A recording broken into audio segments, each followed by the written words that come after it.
گزارے کیسے زندگی، آؤ علماء سے پوچھ لیں، آئے جو مشکل پیش کوئی، آؤ علماء سے پوچھ لیں۔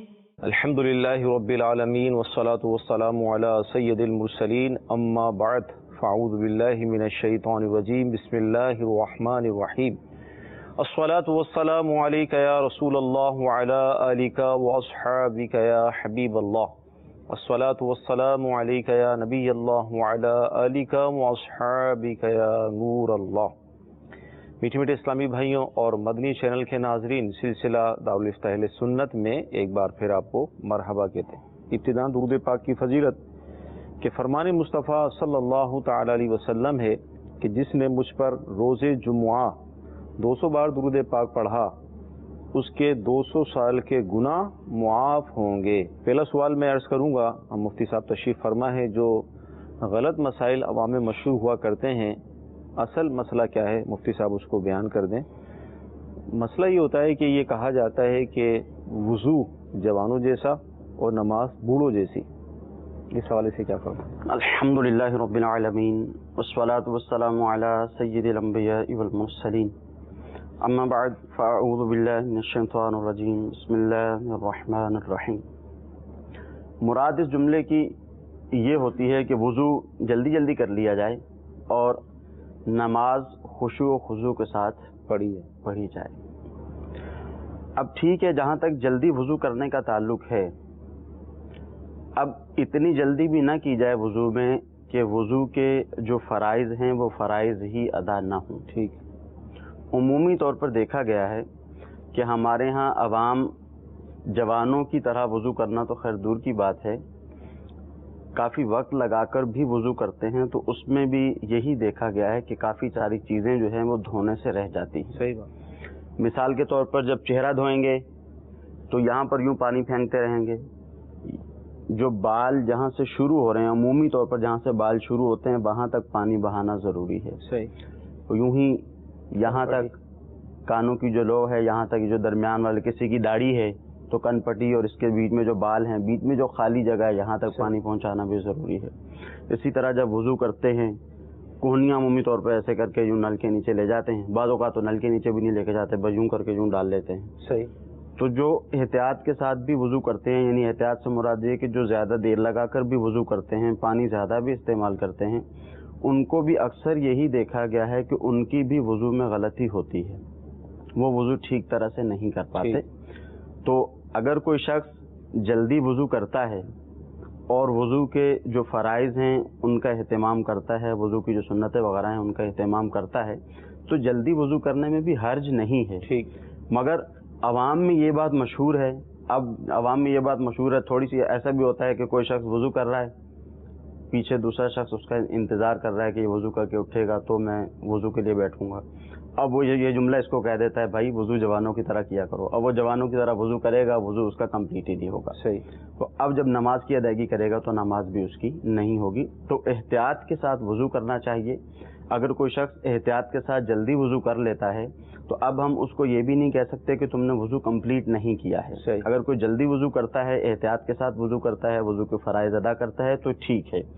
مگر عوامی طور پر یہ جو جملہ مشہور ہے کہ جوانوں کی طرح کا وضو کرنا چاہیے، اب اس میں بہت ہی زیادہ غلطی واقع ہوتی ہے کہ اگر جوانوں کی طرح کا وضو کرے گا، جیسے میں نے عرض کیا کہ احتیاط کے ساتھ وضو کرتے ہوئے بھی غلطی کر رہے ہوتے ہیں۔ صحیح۔ اب اگر جلدی جلدی سے وضو کرے گا تو پھر اور زیادہ غلطی کرے گا۔ تو احتیاط کے ساتھ مکمل وضو کرنا چاہیے، وضو کے جو فرائض ہیں وہ اچھے طریقے سے ادا کریں، پھر خشوع و خضوع کے ساتھ نماز پڑھے گا تو اس کی نماز قبول بھی ہوگی۔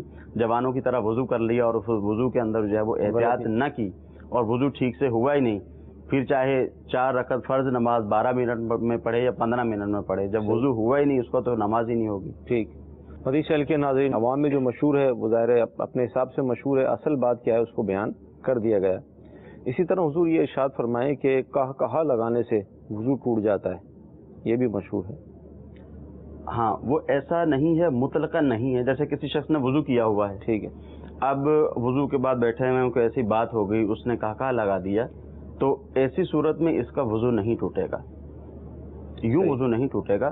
کہکہ لگانے سے وضو اس صورت میں ٹوٹتا ہے کہ جب کوئی شخص نماز کی ادائیگی کر رہا ہو، اور نماز یہاں مراد رکوع اور سجدے والی نماز ہے، ٹھیک ہے، تو اس میں اگر کوئی شخص کہکہ لگاتا ہے، یعنی اتنی زور سے ہنستا ہے کہ اس کی آواز دوسرے شخص تک پہنچ جاتی ہے، تو اس کی نماز بھی ٹوٹ جائے گی اور اس کا وضو بھی ٹوٹ جائے گا۔ صحیح، مطلقاً یہ حکم نہیں ہے کہ اگر وضو کیا ہوا ہے، وضو کرنے کے بعد کسی نے کہکہ لگا دیا تو اس کا وضو ٹوٹ جائے، مطلقاً ایسی بات نہیں۔ اس کے اندر ایک وضاحت اور بھی ہے کہ جیسے نماز جنازہ کی اگر نماز ہے تو وہاں پر کیا حکم ہوگا، اور جو نماز ہے رکوع اور سجود والی تو اس میں کیا حکم ہوگا، تو اگر تھوڑا واضح ہو جائے مزید۔ ہاں، جیسے میں نے کہا کہ کہکہ لگانے سے وضو اس صورت میں ٹوٹے گا جب یہ رکوع و سجود والی نماز ہو، ٹھیک ہے، اس صورت میں وضو ٹوٹے گا کہکہ لگانے سے۔ اور کہکہ سے مراد بھی یہی ہے کہ اتنی آواز سے ہنسا کہ دوسرے شخص نے سن لیا، ٹھیک ہے، اس کا وضو بھی ٹوٹ گیا، اس کی نماز بھی ٹوٹ گئی، ٹھیک ہے۔ اور ہنسا، اور اگر یہ ہنسا یعنی دوسرے شخص نے تو نہ سنا مگر اس کی آواز اس کے کانوں تک پہنچی، تو ایسی صورت میں اس کی نماز تو فاسد ہو جائے گی، ٹھیک ہے، مگر اس کا وضو نہیں ٹوٹے گا، ٹھیک ہے۔ اور اگر فقط مسکرایا آواز پیدا ہی نہیں ہوئی تو ایسی صورت میں نہ وضو ٹوٹے گا نہ نماز ٹوٹے گی۔ اور یہاں رکوع سجود والی نماز مراد ہے، صحیح، یعنی اگر نماز جنازہ کی کوئی ادائیگی کر رہا ہے، صحیح، یا کوئی شخص سجدہ تلاوت کر رہا ہے، صحیح، ایسی صورت میں اگر کہکہ لگائے گا تو نماز جنازہ جو ہے وہ فاسد ہو جائے گی، جو سجدہ تلاوت کر رہا تھا وہ فاسد ہو جائے گا، مگر اس کا وضو نہیں ٹوٹے گا۔ ٹھیک ہے۔ مزید چل کے ناظرین، عوامی غلط فہمیوں سے متعلق جو ہے وہ ہمارا سلسلہ چل رہا ہے، آئیے آپ کی کالز کو بھی ہم شامل ہے سلسلہ کرتے ہیں۔ السلام علیکم ورحمۃ اللہ وبرکاتہ۔ وعلیکم السلام ورحمۃ اللہ وبرکاتہ۔ میرا آپ سے یہ سوال ہے کہ اگر کسی شخص کو یہ گمان ہو کہ شاید اس پر غسل فرض ہے، یعنی شاید اس پر غسل واجب ہے یا نہیں، تو کیا اس صورت میں وہ نماز پڑھ سکتا ہے؟ جی انشاءاللہ عرض کرتے ہیں، بہت پیارا آپ نے سوال کیا، یہ بھی عوامی غلط فہمی تھی۔ اگلی کال۔ السلام علیکم ورحمۃ اللہ وبرکاتہ۔ وعلیکم السلام ورحمۃ اللہ وبرکاتہ۔ 4 رکعت والی نماز میں امام مسافر ہو اور مقتدی دوسری 2 رکعت پوری کرے، اس میں سجدہ سہو واجب آنے پر سجدہ سہو کرے گا یا نہیں کرے گا؟ ٹھیک ہے، مزید۔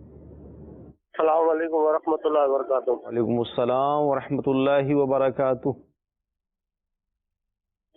میرا یہ سوال ہے کہ 2 آدمیوں نے آپس میں کاروبار کیا ہے تو قسطوں پہ کام کیا، اب کاروبار اس کا ختم ہو گیا ہے، جیسے زید کا کاروبار ختم ہو گیا ہے، ابھی بکر کی طرف پیسے ہیں تو زید کو پیسوں کی اشد ضرورت ہے، بکر کی طرف 30,000 رہتے ہیں، ابھی زید یہ بولتا ہے کہ میں 15,000 آپ سے لیتا ہوں، دوسرے آپ کو اپنے ثواب دیجیے معاف کرتا ہوں، کیا ایسا کرنا دونوں کا صحیح ہے؟ آئیے اپنی کالز کے جواب ہم حاصل کرتے ہیں۔ یعنی غسل کے حوالے سے شک ہے کہ شاید غسل ہے یا نہیں ہے، یہ انہوں نے کوئی واضح طور پر بتایا نہیں ہے، ٹھیک، شک واقع ہوا ہے تو ظاہر ہے کوئی نہ کوئی بات ہوگی جب بھی شک واقع ہوا ہے، ٹھیک، تو جب تک وضاحت کے ساتھ سوال بیان نہیں کرتے اس وقت تک جواب تو نہیں دیا جا سکتا، مگر یہ بات ذہن میں رہے کہ جب تک پاکی کا یقین ہے تو اس وقت تک اگر یہ شک واقع ہو جاتا ہے، ناپاکی کا شک واقع ہو جاتا ہے تو اس کا اعتبار نہیں کیا جائے گا، ٹھیک ہے، پاکی کا ہی اعتبار کیا جائے گا اور یہ اپنے آپ کو پاک ہی سمجھیں۔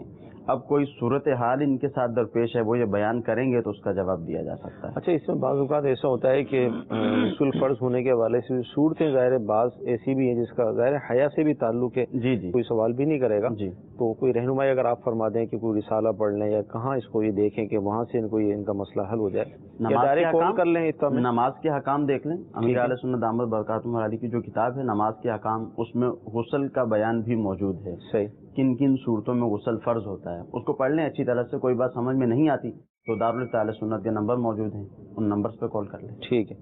امام جو ہے وہ مسافر ہے اور مقتدی مقیم ہے، امام نے 2 پر سلام پھیر دیا، مقتدی نے اپنی نماز کمپلیٹ کی، تو کیا وہ آخر میں سجدہ سہو بھی کرے گا؟ ہاں، وہ ان کا سوال اصل میں اس اعتبار سے ہے، یہ تو انہوں نے مسافر کا ذکر کیا ہے، صحیح، مسافر کا ذکر ہو یا نہ ہو یا عام نماز ہو، ٹھیک ہے، جب مقتدی اپنی نماز پڑھنے کے لیے کھڑا ہوتا ہے اب اس کو اپنی نماز میں کچھ سہو واقع ہو جاتا ہے جس سے سجدہ سہو لازم ہو جاتا ہے، تو ویسے تو اگر امام کے پیچھے یہ نماز پڑھ رہا ہے، صحیح ہے، اور امام کے پیچھے نماز پڑھتے ہوئے اس سے کوئی واجب چھوٹ جاتا ہے غلطی سے، تو اب اس پہ سجدہ سہو لازم نہیں ہوتا، ٹھیک ہے، مگر جب یہ بعد میں ملا امام نے اپنی نماز کمپلیٹ کر لی، یہ اپنی نماز پڑھنے کے لیے کھڑا ہوا، اس میں کوئی غلطی واقع ہوئی، کوئی واجب چھوٹ گیا غلطی سے، تو اب اس کو سجدہ صاحب کرنا لازم ہوگا. جب اپنی نماز کمپلیٹ کرے گا اس میں آخر میں سجدہ صاحب کرے گا. ٹھیک ہے. دو آدمیوں نے آپس میں کوئی کام کیا، شیئر کیا آپس کے اندر، پارٹنرشپ، اس میں نقصان ہو گیا، تو یہ ایک تفصیلی سوال تھا، آپ نے بھی سنا تھا. انہوں نے اصل میں یہ بیان کیا ہے کہ ایک شخص، دو نے مل کے آپس میں قسطوں کا کام شروع کیا. اب جب قسطوں کا کام شروع کیا تو انہوں نے کہا کہ کام ختم ہو گیا. ٹھیک ہے. اب ایک نے دوسرے سے 30,000 روپے لینے ہیں. اب وہ کہتا ہے کہ تم 30,000 روپے نہ دو، مجھے 15,000 روپے واپسی کر دو. عمومی طور پر ہمارے ہاں کاروبار میں جو غلطی ہوتی ہے جب دو لوگ مل کے آپس میں کام کرتے ہیں، وہ غلطی کیا ہوتی ہے؟ ایک شخص کام کرنا چاہتا ہے، جیسے یہی ہے کہ اس نے چیزیں خریدنی ہیں، اشیاء خریدے گا. عمومی طور پر الیکٹرانک اشیاء جو ہوتی ہیں ان میں ایسا ہوتا ہے، وہ چیزیں یہ خریدے گا اور یہ بیچے گا. اس نے دوسرے سے کہا کہ تم انویسٹ کر لو، پیسے میرے پاس لگا لو، جو بھی نفع ہوگا ہم آدھا آدھا کر لیں گے، یا جو بھی ریشو یہ آپس میں طے کر لیتے ہیں. عمومی طور پر یہ ہوتا ہے کہ سامنے والا شخص اس کو، مثلا زید نے اس کو 50,000 روپے دیے، ٹھیک ہے آپ 50,000 روپے لے لیں اور آپ اس 50,000 روپے سے کاروبار کریں، جو بھی نفع ہوگا وہ ہمارا آدھا آدھا ہوگا. اور ساتھ ہی یہ بات بھی طے کر لیتے ہیں، ساتھ ہی یہ بات بھی طے ہو جاتی ہے باقاعدہ کہ ٹھیک ہے تم ایسا کرو، 50,000 روپے میں تمہیں دیتا ہوں، کاروبار کرتے رہو، جب مجھے اپنے 50,000 روپے کی ضرورت پڑے گی، صحیح، میں 1 مہینہ پہلے یا 2 مہینے پہلے تمہیں بتاؤں گا، میرے 50,000 روپے واپسی کر دینا. ٹھیک. تو یہ کاروبار نہ ہوا، یہ قرض ہوا. ٹھیک ہے. کہ جب اس نے کہہ دیا کہ میں نے اپنے 50,000 روپے آپ سے واپسی لینے ہیں تو یہ قرض ہوا. تو جب اس نے اس کو قرض دیا ہے، اس کے اوپر جتنا بھی اس کو نفع ملے گا یہ سود کے زمرہ میں آئے گا. ٹھیک ہے. کاروبار اگر دو اسلامیہ مل کے کرنا چاہتے ہیں تو ان کو چاہیے کہ دارالفتہ میں پہلے رابطہ کر لیں، دارالفتہ اہل سنت میں معلومات حاصل کر لیں، دونوں دارالفتہ میں جا کر معلومات حاصل کر لیں کہ ہم کاروبار کرنا چاہتے ہیں، اس کا طریقہ کار کیا ہوگا. پھر جو آخری بات انہوں نے کی ہے وہ یہ کی ہے کہ 30,000 روپے اس سے لینے ہیں. اب یہ کہتا ہے کہ چلو ٹھیک ہے تم مجھے 15,000 روپے دے دو، 15,000 روپے میں اپنی ثوابدید پہ تمہیں چھوڑ دیتا ہوں. صحیح.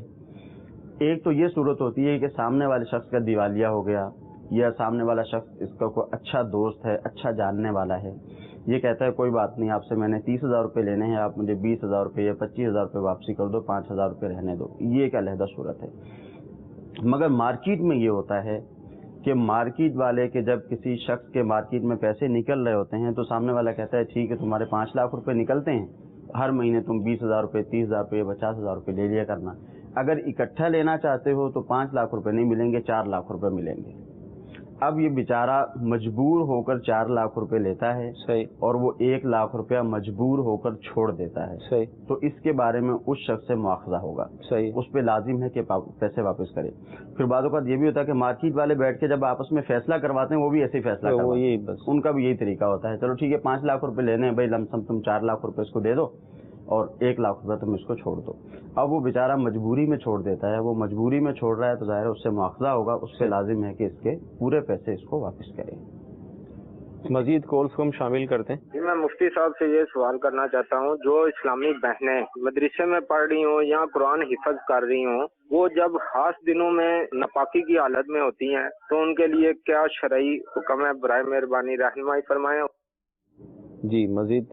میرا سوال دارالفتہ میں یہ ہے کہ جب اسکول بند ہوتے ہیں اس کے باوجود بھی یہ ادارے فیس لیتے ہیں، تو وہ کس مد میں لیتے ہیں؟ وہ لینا جائز ہے حلال یا حرام؟ اس کے سلسلے میں میرا پوچھا جاتا تھا کہ وہ پڑھا تو نہیں رہے ہوتے لیکن فیس لے رہے ہوتے ہیں بچوں سے گھر بیٹھے، اس کے میرا شرعی رہنمائی فرما دیجیے. جو اسلامی بہنیں مدرسوں میں جاتی ہیں مخصوص ایام میں کیا حکم ہوگا؟